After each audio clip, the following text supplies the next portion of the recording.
What's up, guys? Welcome back to a brand new video. Yes, we are doing another episode of Zombie Games Are Cool.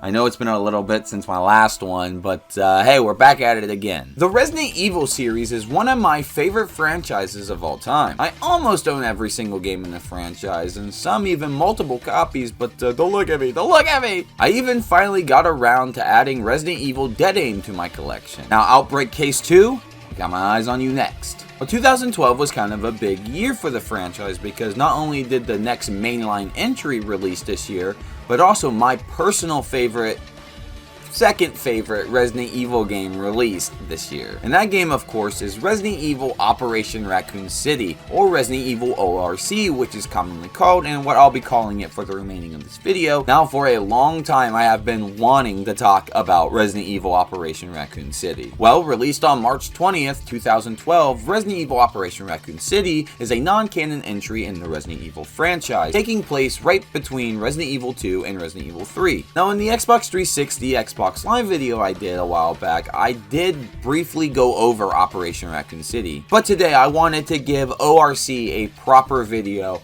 and that's what we're going to be doing today, because ORC is one of my favorite Resident Evil games. Now, I'm not saying this is the best Resident Evil game, because honestly it's far from it, but it does have its moments that make this stand out from the rest. So how good is ORC?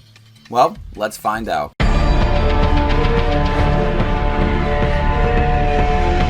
Now, before we start this video, I do want to point out that I'm only going to be tackling the base vanilla game. There is DLC for this game, which I'll briefly go over. It ranges from different costumes to a whole other campaign. And the whole reason why I'm not discussing this other campaign is because they divided the campaign up really weirdly for DLC. They released the first chapter for free, which is great, but then they released the next 3 in a bundle and then the last 3 in a bundle as well, and they're charging $10 to $15 for it. I have not yet bought the DLC for this game when it comes to the actual other campaign.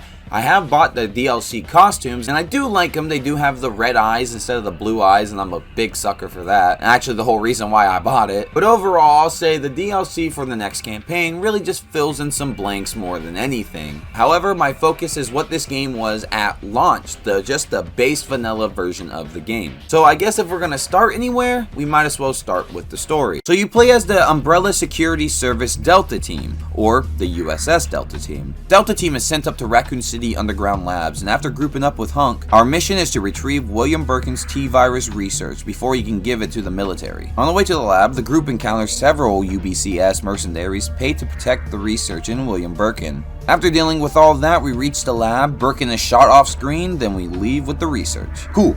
Mission done, right? But it's not long after that where Birkin transforms to his familiar form and starts chasing the group. After running from Birkin, Hunk drops the sample in the research, forces us to go along the way while he goes back to grab it. The G-Virus, there's nothing you can do. Get out of here and make a full report to management. What about you, sir? I lost the sample. I'm going back for it.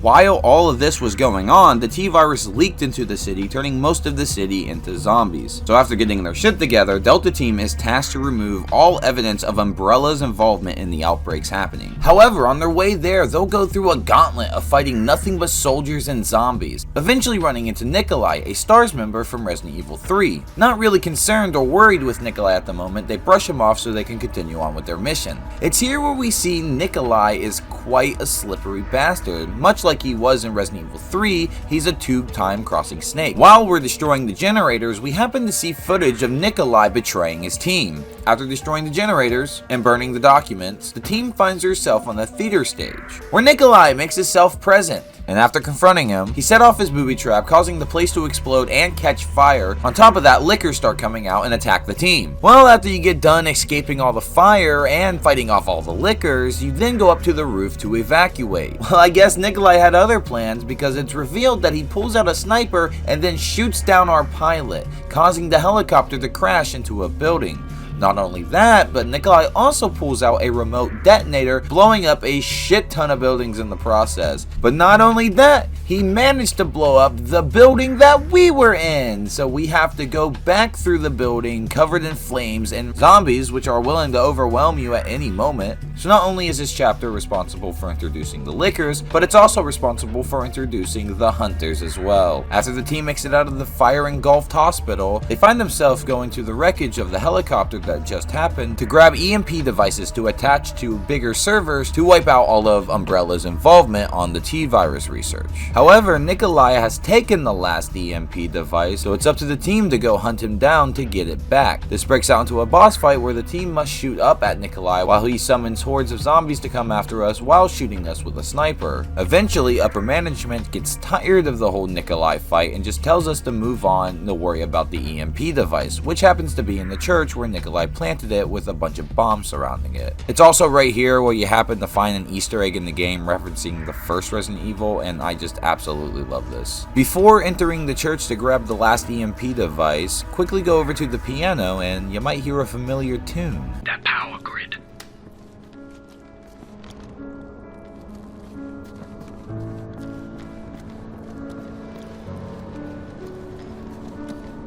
Well, anyway, after dealing with Nikolai's shenanigans, the team is then tasked to take care of Nemesis. Apparently, it's gone rogue and decided to do whatever it pleases instead of being under controlled by Umbrella. So how do we calm it down? Well, we pump enough bullets in its face till we can get to the point to put another parasite into it so it can be under control by Umbrella again. After all is said and done, we're actually in a familiar location where we get to go through the RPD station. This is actually really cool because not only is that, but we're followed up by Leon Kennedy and Claire Redfield crashing the car from the opening of Resident Evil 2. The group sees this and is immediately tasked to hunt down Leon. And it's right here where a lot of people have a problem with the game. Now, remember earlier where I said that the game was non-canon, and that is true, but it's because of this decision right here that the game makes is why the game is not canon. Throughout this game so far, we've been able to play off the fact that this game might be canon. This game takes place over the events of Resident Evil 2 and Resident Evil 3, and to have a 7th generation console game tie into Resident Evil 2 and 3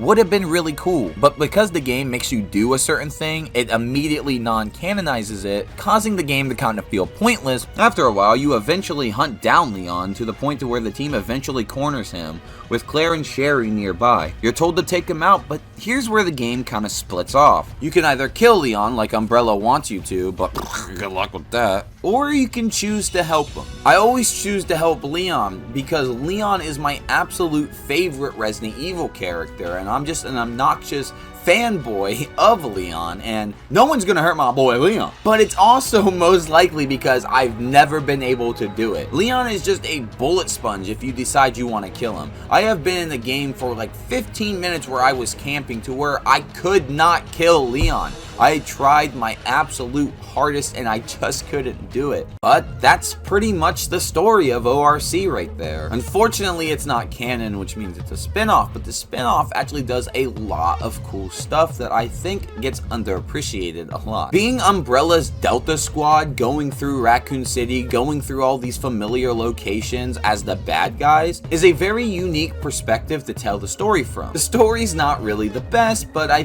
do think it is serviceable for Resident Evil fans. It does throw in a lot of fan service moments, so it does know what it's going for, and for what it does give, I do think it's okay. The game plays pretty much normally how you expect a Resident Evil game to play. If you played Resident Evil 4, 5, or 6, you have an inkling of an idea of how ORC is going to play. However, there is a little bit of variety that ORC has that these other games don't have. As you know by now, your team consists of 4 different people, and obviously you are one of those 4 people. Each person that you can pick from Delta Squad has a unique ability to them, giving the gameplay sort of a little bit of variety. Everyone still plays relatively the same, don't get me wrong, it's all the same control scheme. However, with these different unique abilities that these characters have, like I have played as Beltway and he is more of a demolitions expert, but my go-to is always Vector. I love playing as Vector so much. His mimic ability, which allows you to camouflage as one of the enemy team,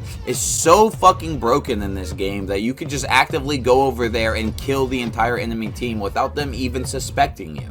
Each character has upgrades and different weapons you can buy through the experience points you unlock playing the game. This right here will be where you pick what weapon you want to join the game in and pick what ability you want to start the game with as well. Some of these can be pretty expensive, but the more expensive ones are most likely the best weapons in the game. The upgrades have a thing where you can upgrade them 3 times each. Depending on what you pick here, the game does offer a little bit of replayability here. Like, do I want to go into a level with a machine gun? Do I want to go in with a sniper? Do I want to go in with a shotgun? The game opens up and gives you that little bit of replayability factor. Also, during gameplay, you might have noticed that the D-pad is also down at the screen. This will hold your health spray, your grenades, and this new thing called the antiviral spray. What the antiviral spray does is it heals you from becoming infected. There are 2 new mechanics in this game. There is the bleeding mechanic and the infection mechanic.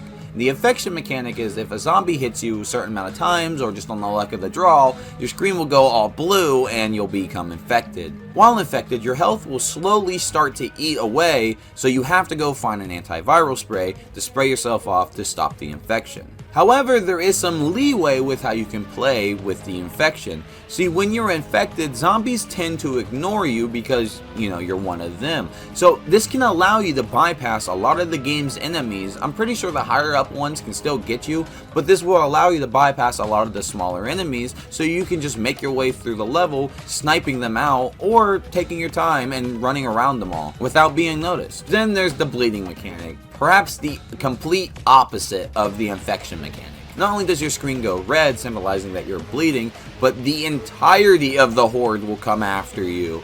And moments like this where you can barely see the fight off zombies, it becomes extremely stressful, but in a good way. Now, around 2012 when this game did come out, I might have been 13 or 14 around the time, and I was just absolutely blown away with how this game looked. Now remember, I really was invested into this game. I was following it until it came out. My dad came home with the magazine, which I still have to this day, and I did bring it up in my Xbox Live Xbox 360 video, but damn, I thought this game looked so good. This was also the first time that we went back to Raccoon City in this HD graphic style. We got to explore a little bit of the RPD station, but from what we did get, it was still pretty nice to see. Raccoon City looked beautiful. The RPD station looked amazing. It was a perfect love letter to fans. And also, you gotta remember, this was way before the Resident Evil 2 remake, where we saw the RPD and Raccoon City in its HD glory. This was way before that, so seeing it here for the first time was actually pretty special. Don't get me wrong, this game has its standard gray box rooms and hallways and,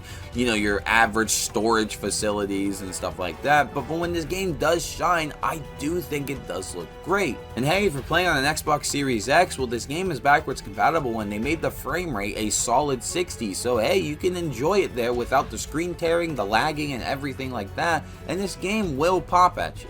The soundtrack to this game is actually pretty decent as well. While you do have your atmospheric pieces, this game's main theme and a couple other tracks are just straight fire, especially that main theme.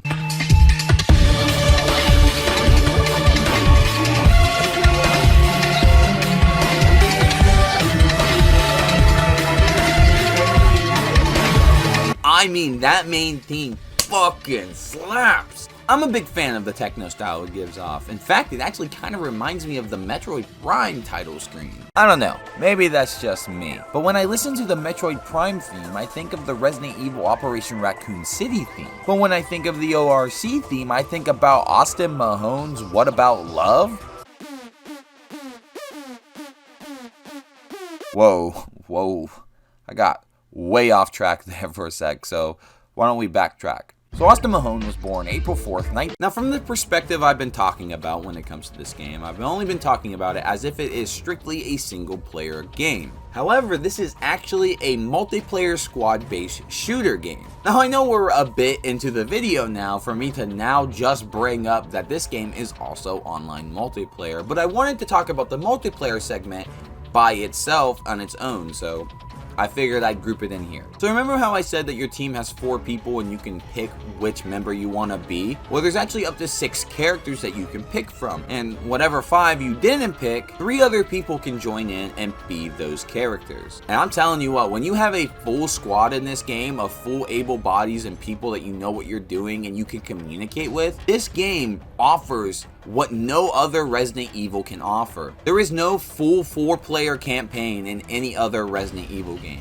Sure, Resident Evil 6 had the part where the campaigns were overlapped with each other, allowing you to cross over with 2 other people, so allowing a 4-player experience, but no other game will be quite like ORC. Now, if you're playing this on Xbox, the servers are most likely dead, both campaign and multiplayer. However, if you're still playing this game on the PS3, you'll notice that the campaign version of the multiplayer is surprisingly still going. In 2023, right now, I can find people to play Operation Raccoon City with, and I'm talking randoms. Isn't that just strange to say? It is kind of cool to just go on to ORC on the PlayStation and just find people and experience this game like I did back then. Now it's actually a little bit surreal. However, unfortunately, I can't say the same for the actual multiplayer mode.